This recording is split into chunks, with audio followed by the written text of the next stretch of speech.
ವಸುದೇವಸುತಂ ದೇವಂ ಕಂಸಚಾಣೂರಮರ್ದನಂ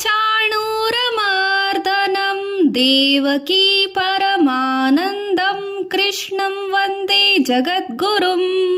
ವಸುದೇವನ ಮಗನಾದ ದೇವರ ದೇವನಾದ ಕಂಸ ಮತ್ತು ಚಾಣೂರರನ್ನು ಸಂಹರಿಸಿದ ದೇವಕಿಯ ಪರಮಾನಂದವನ್ನು ಉಂಟು ಮಾಡಿದ ಜಗತ್ತಿಗೆ ಗುರುವೆನಿಸಿರುವ ಕೃಷ್ಣನನ್ನು ನಾನು ವಂದಿಸುತ್ತೇನೆ. ಅತಸಿ ಪುಷ್ಪ ಸಂಕಾಶಂ ಹಾರನೂಪೂರ ಶೋಭಿತಂ ರತ್ನ ಕಂಕಣ ಕೇಯೂರಂ ಕೃಷ್ಣಂ ವಂದೇ ಜಗದ್ಗುರುಂ. ಅತಸಿ ಪುಷ್ಪ ಸದೃಶ್ಯನಾದ ಹಾರ ಮತ್ತು ಗೆಜ್ಜೆಗಳಿಂದ ಶೋಭಿಸುತ್ತಿರುವ ರತ್ನದ ಬಳೆ ಭುಜ ಕೀರ್ತಿಗಳನ್ನು ಧರಿಸಿರುವ ಜಗತ್ತಿಗೆ ಗುರುವಾದ ಶ್ರೀಕೃಷ್ಣನನ್ನು ನಾನು ವಂದಿಸುತ್ತೇನೆ. ಕುಟಿಲಾಲಕ ಸಂಯುಕ್ತಂ ಪೂರ್ಣಚಂದ್ರಂ ನಿಭಾನನಂ ವಿಲಸತಾ ಕುಂಡಲಧರಂ ಕೃಷ್ಣಂ ವಂದೇ ಜಗದ್ಗುರುಂ. ಘುಂಗುರು ತಲೆ ಕೂದಲಿಗಳಿರುವವನು, ಪೂರ್ಣಿಮೆಯ ಚಂದ್ರನಂತೆ ಮುಖಮಂಡಲ ಇರುವವನು, ಹೊಳೆಯುತ್ತಿರುವ ಕರ್ಣಕುಂಡಲ ಧರಿಸಿರುವವನನ್ನು, ಜಗತ್ತಿಗೆ ಗುರುವಾದ ಶ್ರೀಕೃಷ್ಣನನ್ನು ನಾನು ನಮಸ್ಕರಿಸುತ್ತೇನೆ. ಮಂದಾರ ಗಂಧ ಸಂಯುಕ್ತಂ ಚಾರುಹಾಸಂ ಚತುರ್ಭುಜಂ ಬಹಿರ್ಪಿಂಚಾವ ಚೂಡಾಂಗಂ ಕೃಷ್ಣಂ ವಂದೇ ಜಗದ್ಗುರುಂ. ಮಂದಾರ ಪುಷ್ಪದ ಪರಿಮಳದಿಂದ ಕೂಡಿರುವ ಸುಂದರ ಮುಗುಳ್ನಗ ಇರುವವನು, ಮುಗುಳ್ನಗೆಯಲ್ಲಿ 4 ಭುಜಗಳಿರುವವನು, ತಲೆಯಲ್ಲಿ ನವಿಲುಗರಿ ಧರಿಸಿರುವವನನ್ನು ಅಲ್ಲದೆ ಜಗತ್ತಿಗೆ ಗುರುವಾದ ಶ್ರೀಕೃಷ್ಣನನ್ನು ನಾನು ಸದಾ ವಂದಿಸುತ್ತೇನೆ. ಉಚ್ಚಲ ಪದ್ಮ ಪತ್ರಾಕ್ಷಂ ನೀಲಜೀಮೋತ ಸನ್ನಭಂ ಯಾದವಾನಾಂ ಶಿರೋರತ್ನಂ ಕೃಷ್ಣಂ ವಂದೇ ಜಗದ್ಗುರುಂ.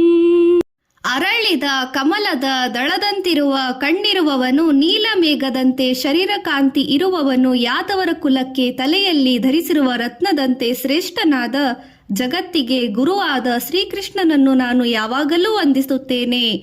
ರುಕ್ಮಿಣಿ ಕೇಲಿ ಸಂಯುಕ್ತಂ ಪೀತಾಂಬರ ಸುಶೋಭಿತಂ ಆವಾಪ್ತ ತುಳಸಿ ಗಂಧಂ ಕೃಷ್ಣಂ ವಂದೇ ಜಗದ್ಗುರುಂ.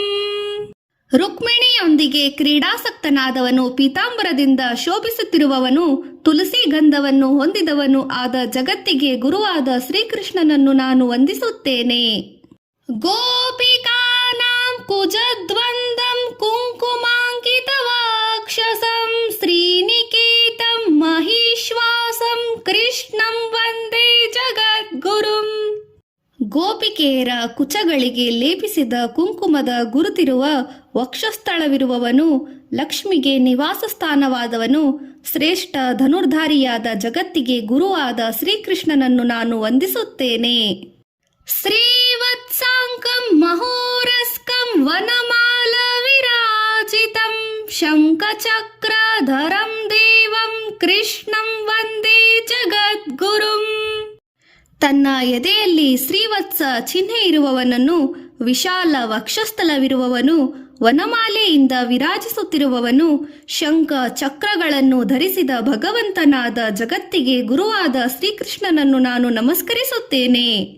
ಕೃಷ್ಣಾಷ್ಟಕಂ ಮಿದಂ ಪುಣ್ಯಂ ಪ್ರಾತರುತ್ಥಾಯ ಪಠೇತ್ ಕೋಟಿ ಜನ್ಮ ಕೃತಂ ಪಾಪಂ ಸ್ಮರಣೇನ ವಿನಶ್ಯತಿ.